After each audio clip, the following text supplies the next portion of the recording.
தமிழ்நாட்டின் மலைப்பகுதியில் கிடைக்கக்கூடிய ஒரு வகையான பெரணி தாவரத்தினுடைய கிழங்கு தான் இந்த முடவாட்டுக்கால் கிழங்கு. நல்லா பாருங்க, ஆட்டுக்கால் போலவே இருக்கக்கூடிய இது சைவ ஆட்டுக்கிழங்கு.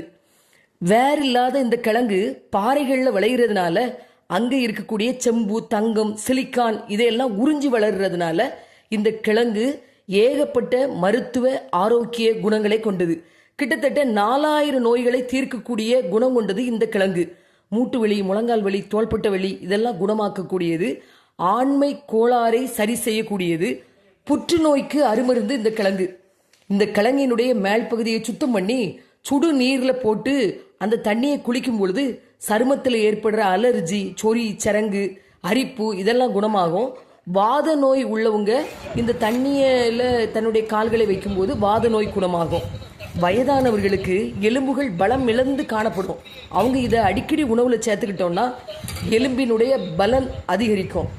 ஆரோக்கியமாக வாழணும்னு நினைக்கிறவங்க கட்டாயம் இந்த முடவாட்டுக்காலை வாங்கி பயன்படுத்துங்க.